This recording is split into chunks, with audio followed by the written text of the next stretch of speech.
I've lived in Los Angeles for a few years now, and from the moment I arrived, the city has never ceased to amaze me. Each morning, the sun rises over rolling hills and palm trees swaying in the breeze, painting the sky in tones of orange and pink that look like they're straight out of a movie scene. Over time, I grew used to the constant hum of traffic on the highways, the calls of seagulls drifting inland from the beaches, and the melange of cultures mixing into a single, vibrant tapestry. Every day here feels a little bigger and brighter than I am, as if each shimmering light in the sky holds a dream waiting to be realized. Yet, even amidst the ceaseless motion and clang of the city, I found a refuge, our small apartment in Echo Park, perched on a hillside with chipped paint and a leaky faucet that insisted on dripping at odd hours. It wasn't perfect, but it was ours, mine and Elle's. And for a long time, it was just that, a modest little place in the midst of chaos. Two young women chasing uncertain dreams in a sprawling, sun-drenched metropolis. I first met Elle through a mutual friend who was moving out of state. She needed someone to take over her lease, and I was looking to escape a cramped studio apartment in Koreatown. At first, it was purely practical. I needed more space. She needed a roommate who could help with rent. But from the moment we shook hands, standing awkwardly by the crooked mailbox outside, I knew there was something about her that felt different. Maybe it was her easy smile, or the subtle sparkle in her eyes that suggested she viewed life as a wide-open horizon ready to be explored. Whatever it was, we clicked, like two puzzle pieces that didn't even know they were missing their counterpart until they finally fit together. In the beginning, everything between us was purely platonic. Our routines fell into a gentle rhythm. I'd be up before dawn to jog along the lake or rush to an early shift at the cafe where I worked, and she'd sleep in until mid-morning, eventually padding into the kitchen wearing an oversized t-shirt and fuzzy socks to hunt for her first cup of coffee. We learned each other's habits and quirks quickly. The way I always had to turn off all the lights before leaving, even if I was only stepping out for a moment, or how she incessantly hummed to herself while brushing her teeth. To outsiders, it may have seemed like an ordinary roommate scenario. To us, it was a comforting routine, an island of calm in a city that never stops moving. Still, from early on, I sensed an undercurrent in the air, a subtle magnetism that stirred deep inside me. I couldn't pinpoint exactly when I first realized it, but over time, I found myself noticing little things that I hadn't before. How her laughter filled every corner of the apartment, making our old secondhand furniture feel like treasured antiques. How, when she tucked her hair behind her ears, there was a softness in her expression that felt both comforting and disarming. There was an easiness about Elle's presence that I found myself gravitating toward. In a world that often felt overly complex, she was the simplest form of joy I had encountered in a long while. For a while, I tried to brush off these observations as harmless admiration. She was a dear friend, after all, a confidant with whom I could share petty annoyances from work or daydreams about traveling the world. We'd stay up late on weekend nights, lying on the couch with our legs tangled in blankets, sipping cheap wine and letting the conversation wander wherever it pleased. We'd talk about everything from the last book she'd read to the future we both craved, from the heartbreaks we'd endured to the aspirations that fueled us. In those hushed, intimate hours, time seemed to slow, and the boundaries between friendship and something more began to blur in the back of my mind. Still, I kept my feelings guarded. Once or twice, she must have noticed me looking at her a beat too long, but she never said anything. If she sensed the electricity rippling between us, she either didn't show it or didn't know how to voice it. I figured I was simply overthinking it all. Sometimes, in life, you meet people who illuminate parts of yourself you didn't even know were hidden. I told myself we were just close, that we understood each other in ways few people ever do. That was enough. Yet no matter how I rationalized it, there came a day when the tension rose like steam from the pavement, refusing to be ignored. It was a random Wednesday afternoon, a rare day off for both of us. Bright sunlight poured through the windows, illuminating the dust motes drifting lazily in the air. We were in the kitchen, sharing a too-sweet glass of wine after an impulsive grocery run. She said something funny, I don't even remember what, and I giggled, placing my hand over hers on the counter. It was casual, but we both felt the jolt. This time, I caught a flicker of awareness in her eyes, an unspoken question dancing between us. She looked at me and said, in that lilting voice of hers, "You're acting strange today. Everything okay?" The question caught me off guard. "I'm fine," I replied a little too quickly, withdrawing my hand and grasping the stem of my glass. My heart pounded fiercely. I was convinced she could hear it, practically see it thudding out of my chest. The moment passed, but the feeling didn't. In that instant, I knew something had shifted. The comfortable hush we once shared became loaded with possibilities and fears. For days, I tried to let it go, burying my feelings under the weight of everyday responsibilities and small talk. But my mind refused to cooperate. At night, I found myself lying wide-eyed in bed, replaying moments of our day over and over, imagining what it would feel like if I pressed my lips against hers. I'd never thought about a roommate this way before. Never let my mind wander into such delicate territory. Anxiety taunted me, whispering warnings that I could ruin our friendship if I acted on these thoughts. Yet curiosity and attraction proved just as persistent, urging me to step into the unknown. It was an invisible tug-of-war inside me. Do I risk losing her altogether by revealing my true feelings? Or do I smother the desire that had begun to consume my every quiet moment? A voice in my head repeatedly told me I should remain silent, keep the status quo. Another voice urged me to find out if this thing we had was actually real, or if it was just a figment of my wishful imagination. The nights in our apartment took on a different atmosphere, tinged with a cautious awareness we'd never had to contend with before. The squeak of the ancient pipes in the bathroom, the hum of cars outside, even the hum of the refrigerator became background noise to the loud internal monologue in my head. I noticed her every movement, the way she'd curl her legs beneath her on the couch, the subtle shift in her posture when I walked into a room. Was I imagining the tension in the air, or was it real? Then came the night I couldn't hold back any longer. It was late, well past midnight, and we'd been sprawled on the living room floor, half watching an old movie, half playing with the cat that our neighbor had left in our care for a few weeks. Empty pizza boxes lay strewn around us, and an almost finished bottle of wine stood precariously on the coffee table. The glow from the television cast flickering shadows across her face, making her eyes gleam. We talked in hushed tones about our days, about her frustration with job applications, about my looming shift changes, about a million mundane things that somehow felt more intimate in the darkness. Suddenly, she stopped speaking mid-sentence and stared at me. Her eyes held a seriousness that made my heart drop to the pit of my stomach. She took a breath. "Have you ever wondered?" she began, then hesitated. I don't know how to say this without sounding weird. My pulse hammered in my ears. "You can ask me anything," I responded, trying to keep my voice steady. She inhaled again, looking down at her hands. "Have you ever wondered if we could be more than this?" Her voice wavered as she gestured around us, indicating the pizza boxes, the empty space in the room, perhaps the entire dynamic we'd built. In that moment, I felt suspended between relief and terror.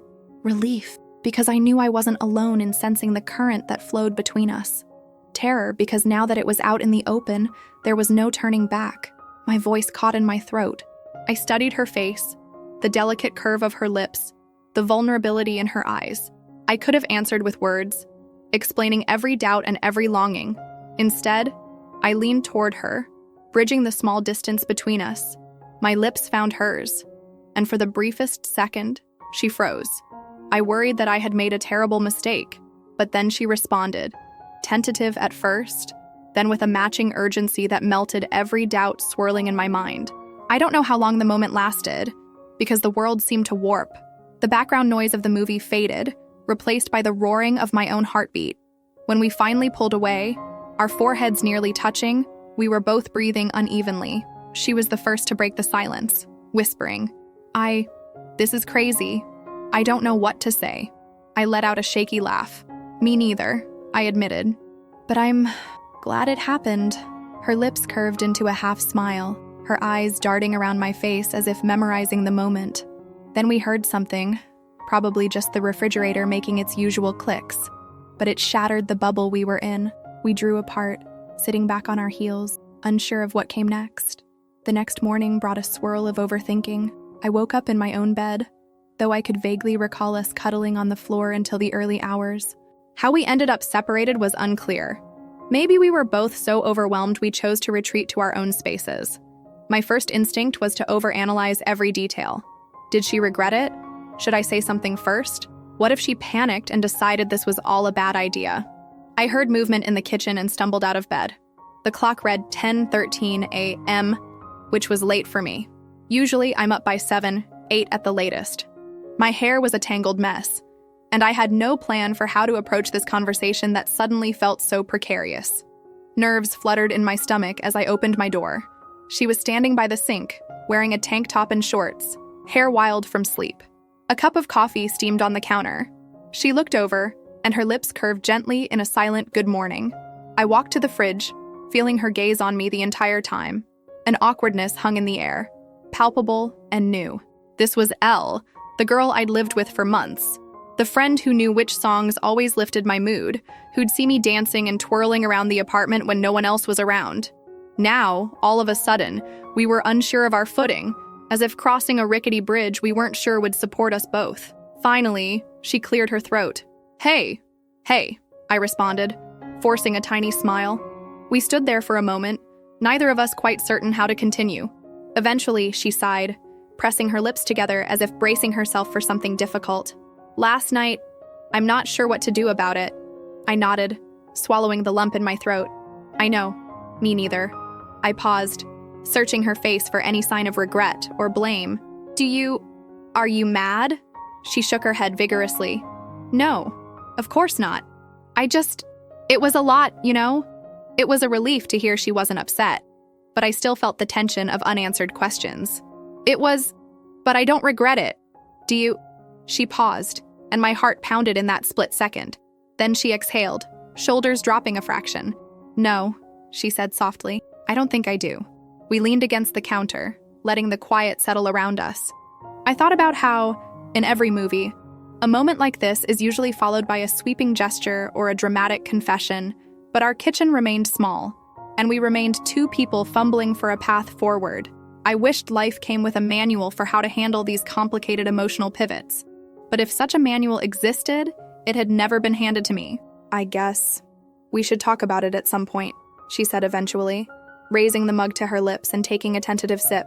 I nodded again, crossing my arms over my chest as if to steady myself.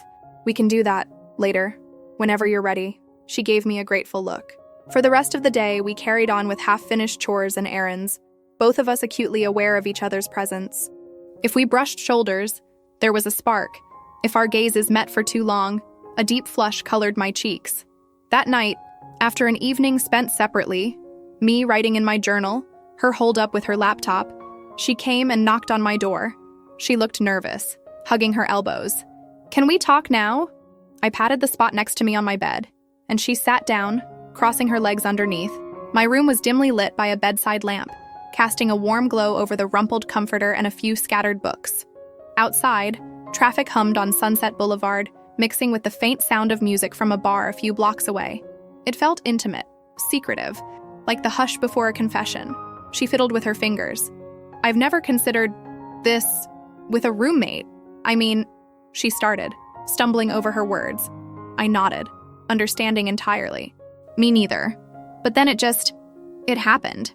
And I don't think I realized how much I wanted it until it was there. She chuckled nervously. It still feels surreal. I swallowed hard. My mind was racing with all the ways I wanted to respond, but I tried to remain calm. Last night was something I've been thinking about for a while, I admitted, but I was too scared to say anything. You're my best friend here. I didn't want to screw it up. She smiled sadly. Same here. The thought of losing you is terrifying. My heart clenched at the weight of her words. But I felt a glimmer of hope, too. This wasn't just some fleeting curiosity for me, nor, it seemed, for her. So, what do we do now? I asked. She let out a breath, her gaze wandering around the room as if looking for an answer among the piles of clothes or the posters on the walls. I don't know, but I guess we figure it out together. I reached out and gave her hand a gentle squeeze. My nerves simmered beneath the surface, but I was relieved we were at least acknowledging everything head-on. We can take it slow, I offered. We don't have to have all the answers right away. We can just see what this is, if it's something we both truly want. She nodded, her eyes shining with both anxiety and relief. Yeah, slow. I like that idea. That night, we ended up falling asleep next to each other for the first time, not in a passionate whirlwind, but in a soft, almost childlike comfort. We lay there, fully clothed, the overhead light switched off, our breathing synced in the hush of midnight. I listened to her heartbeat, my arm draped over her waist, and realized that, for the first time in a long time, I felt at ease. The rushing swirl of my mind finally quieted. But the path forward wasn't all smooth. Over the next few days, we tried to find some equilibrium between being roommates, friends, and something more we hadn't fully defined. The lines we'd once taken for granted were now in flux. Was it okay to hold hands in front of our other friends? Were we comfortable telling people at work or in our social circles? And what about the practicalities? Would we start sharing a room or continue living in our own separate spaces? One evening, after an especially long shift at the cafe, I came home to an empty apartment. She'd left a note on the fridge. Went to meet Jordan about a freelance gig. Might be home late. Don't wait up. A subtle pang of disappointment tightened my chest. I'd grown used to her being there, greeting me with a smile or a joke whenever I returned. The place felt too quiet without her. So, I decided to occupy myself by cleaning the cluttered living room, half hoping she'd come back and be relieved by the tidiness. Every now and then, I caught myself pausing to think about the kiss we'd shared. I'd trace the memory of it in my mind, the softness of her lips, the slightly sweet taste of cheap wine, and the way her breath hitched at the start. The memory both thrilled me and made me antsy for the next moment we'd share something like that again. When she finally came home that night, close to midnight, she found me lying on the couch, dozing off to some random late-night talk show. She slipped off her shoes and sat down beside me, her expression weary. "Long day?" she asked softly. I yawned, rubbing my eyes. "Yeah, I guess so. You?" She nodded, leaning her head back. "Freelance gig might actually pay decent money, but there's a ton of competition. I don't even know if I'll land it." I sat up, turning off the TV. "You're good at what you do. Have faith." She offered a small smile. "Thanks." For a moment, she hesitated, then scooted closer, letting our shoulders touch. "I missed you," she confessed. My heart fluttered at her admission. "I missed you too," I whispered. It felt natural to lean in and kiss her, a gentle reassurance that I was there. This time, the kiss was softer, less urgent than our first. We lingered in it, finding our own rhythm, no longer feeling the weight of uncertainty that had loomed over us. For those few seconds, it was just us. No outside world, no big city rush, no fear of the unknown. Over the ensuing weeks, we slipped into a pattern that was part friendship, part budding relationship, and part roommates with complicated feelings. Sometimes, the confusion got overwhelming. We would have minor disagreements, typical roommate tiffs about whose turn it was to buy groceries or the proper way to load the dishwasher. Only now, those tiffs felt loaded, overshadowed by a deeper need to be respectful and considerate of this fragile thing between us. And always, I was afraid. Afraid we might discover we wanted different things. Afraid of losing the magic that sparked in that first kiss. Afraid the underlying tension would disrupt a perfectly good friendship. Every so often, I'd catch her lost in thought, staring off into space, and I'd wonder if she was thinking about me in the same anxious way I was thinking about her. One day, she texted me while I was at work. Just a simple, "Miss you." My heart soared, and I felt silly for how strongly those two words affected me. Something as small as a text message could make me grin for hours, serving coffee to customers with a warmth in my expression they probably hadn't seen before. That night, she told me she wanted to take me out for dinner. Not just as roommates, but as something more.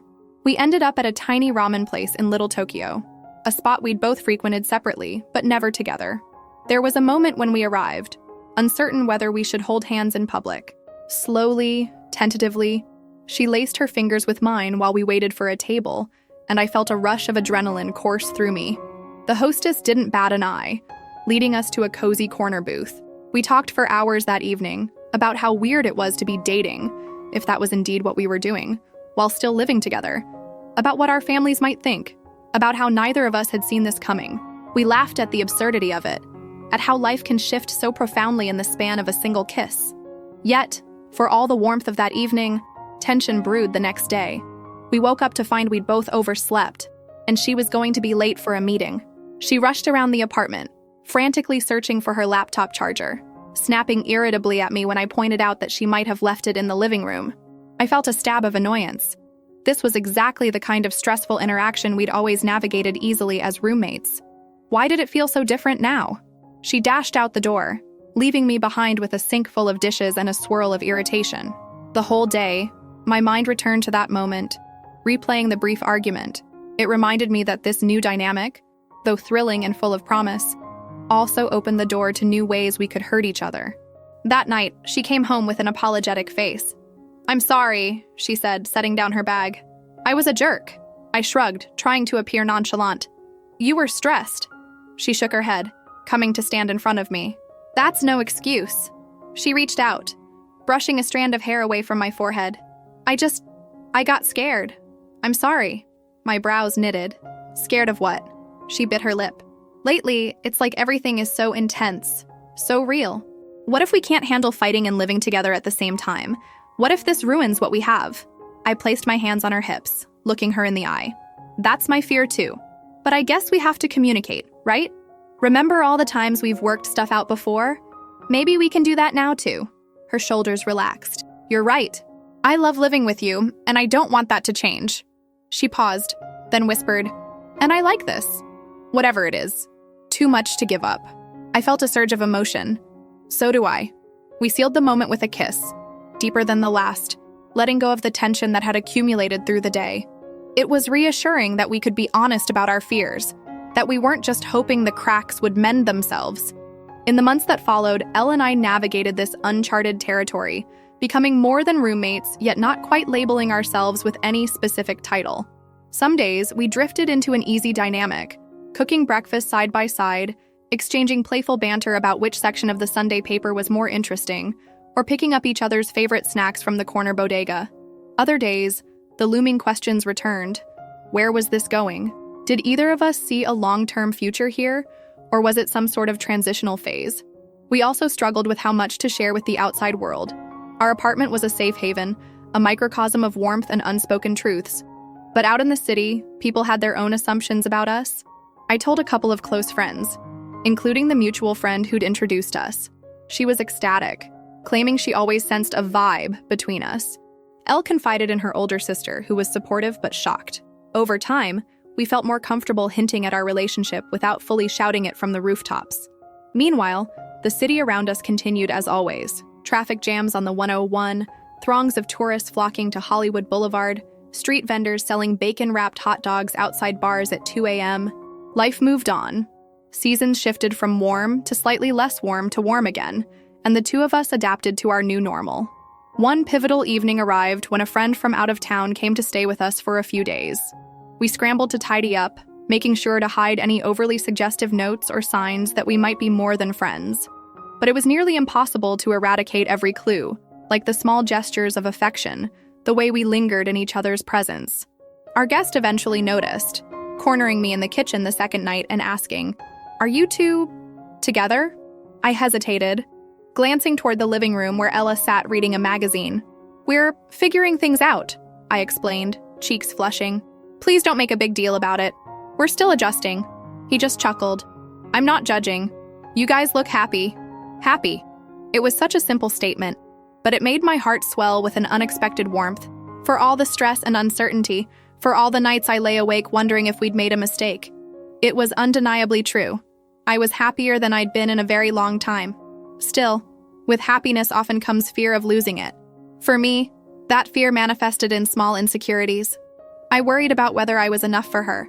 Elle was so creative, with big plans and dreams, always bustling with new ideas for freelance projects or potential road trips. I was more methodical, easily content with small comforts.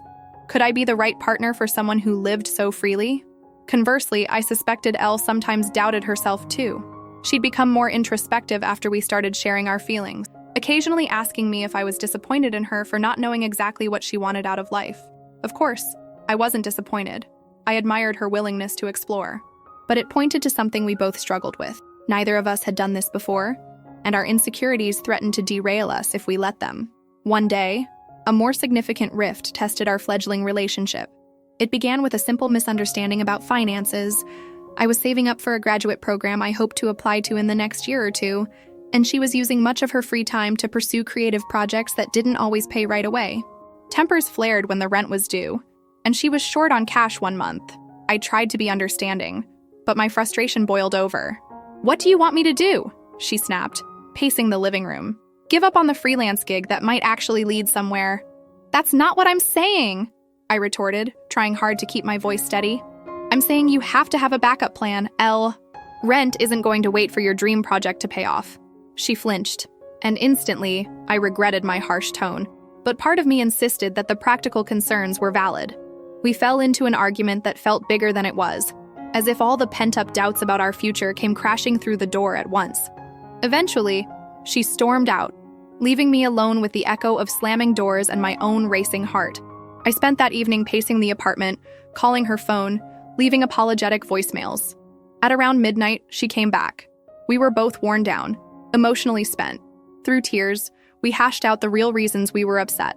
I confessed to feeling scared about money and the uncertainty of my future plans.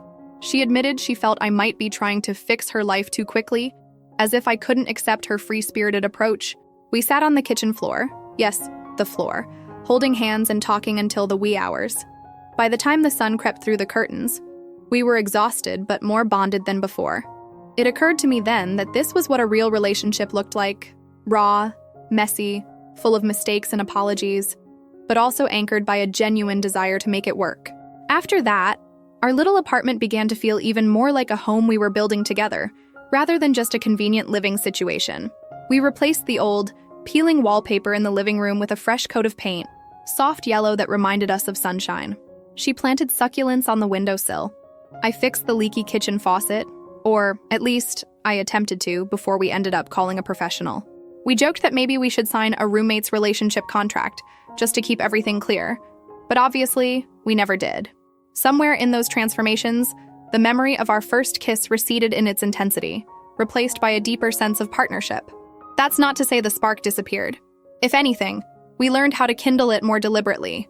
A stolen kiss in the hallway here, a playful squeeze of the hand there, a weekend spent in bed just savoring each other's presence. The city beyond our walls thrummed with its usual frenzy, but in our own bubble, we cultivated a quieter, steadier love than either of us expected. Eventually, I introduced her to my parents when they visited from out of town.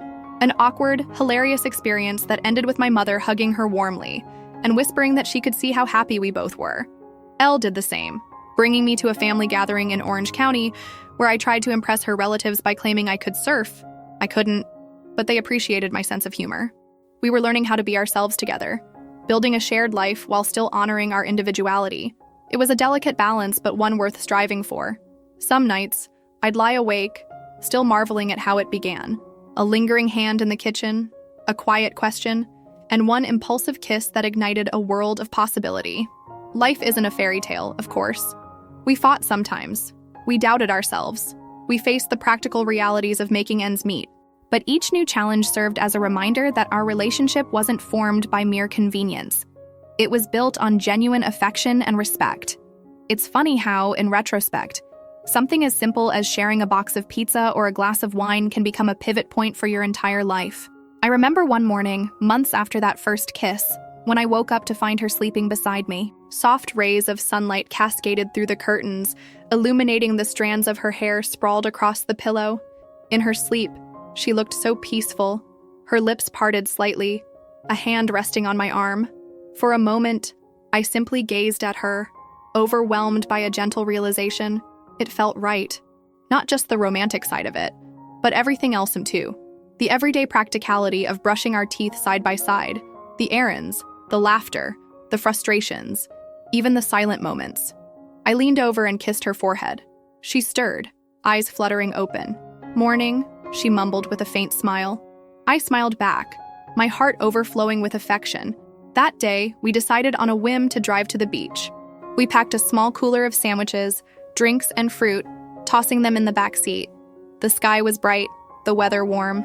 As we drove along the Pacific Coast Highway, the wind tangling in our hair, the city gradually gave way to wide stretches of sparkling ocean. Sitting on a blanket on the sand, we talked about everything and nothing, where we saw ourselves in 5 years, the next steps for her freelance ambitions, whether I should apply for that graduate program sooner rather than later. A lot remained uncertain, but that uncertainty felt less daunting with her by my side, just as I hoped she felt the same about me. At some point, she turned to me and said, "I still can't believe how all this started. I never saw it coming." I laughed lightly, gazing at her face framed by the sun. "Me neither," I admitted, "but I'm glad it did." She smiled, leaning her head on my shoulder. "Me too." Perhaps that's what love is. Finding solace and excitement in the same person, discovering that the scariest leap of faith you ever take can lead to something more fulfilling than you imagined. We were no longer worried about that single question, what happens if we kiss? Because now we were far beyond it, immersed in the everyday realities and joys of sharing a life. That's not to say the question was unimportant. On the contrary, It was the catalyst. That first kiss transformed our apartment from just four walls into a place brimming with the memories we were creating. Memories of whispered midnight confessions, sweet gestures, minor squabbles, and stolen moments of serenity amid the city's madness. Sometimes I think back to that night with the pizza boxes scattered on the floor, the movie buzzing in the background, the half-empty bottle of wine, and the cosmic force that drew us together as if we were always meant to collide. That night, a fleeting second of contact became the spark that ignited an entire universe of possibility. I often ask myself, would I go back and change anything? The answer is simple: no.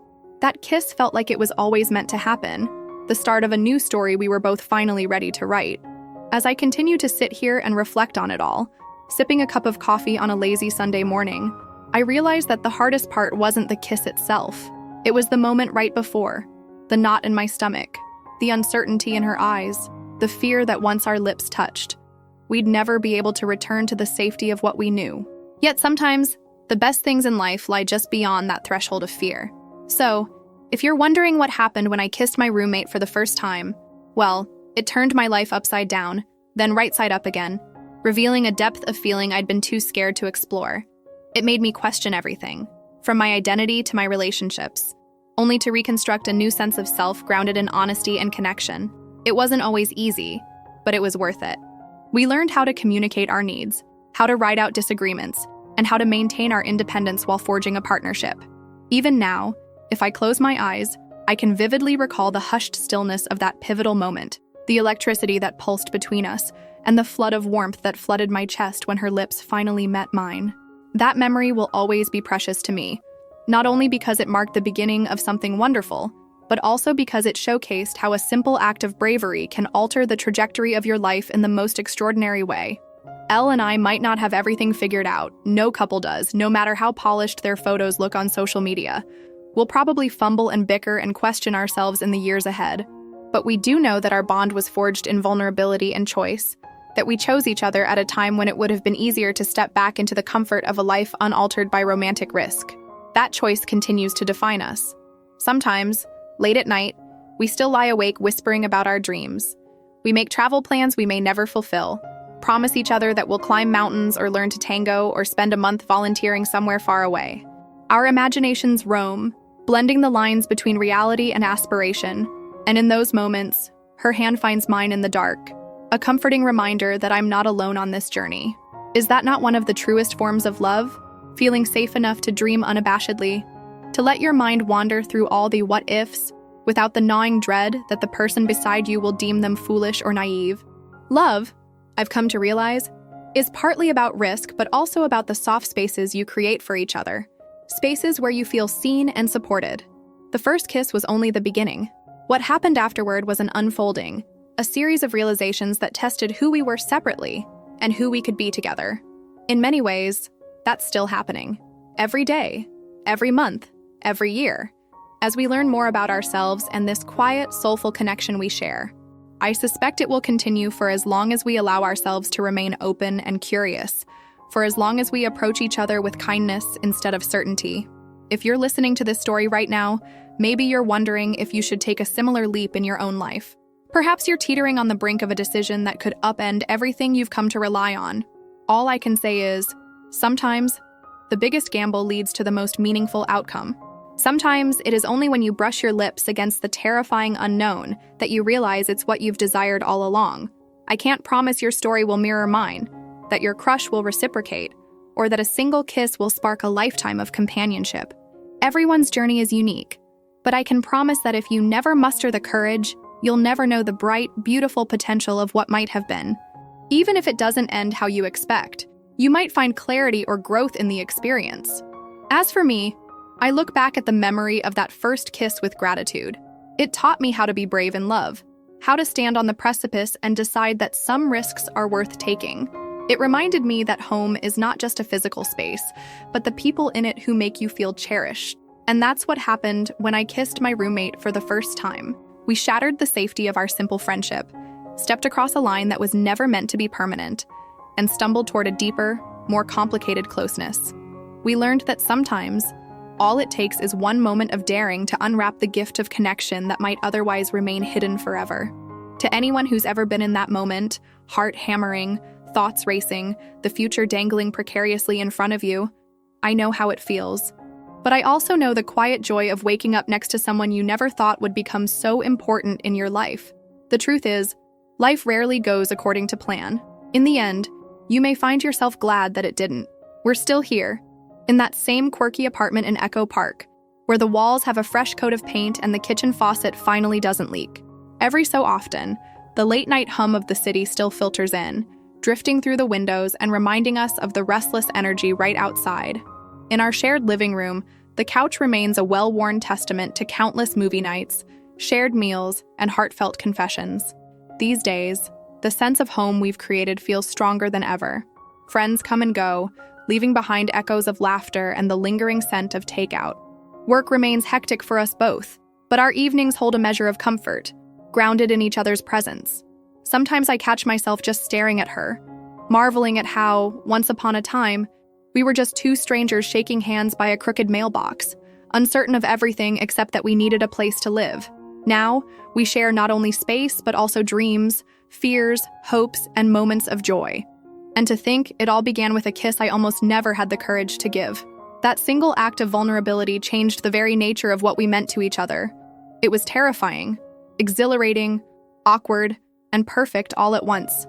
It felt like jumping off a cliff into a lake whose depth you can't see. You just have to trust that you'll emerge from the water stronger and more alive. Some leaps in life are worth taking. Kissing my roommate that night was one of them.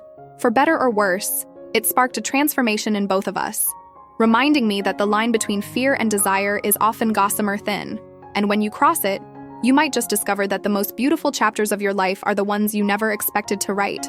So, yes, that's the story, told in all its messy, hopeful, and heartfelt glory, of what happened when I kissed my roommate for the first time. It's a story still unfolding, a story I cherish every day. And if you ever find yourself in a similar position, I hope these words remind you that beyond the fear lies the possibility of a love you never saw coming. After all, life has a funny way of surprising us, especially when we finally surrender to the moment we've been avoiding.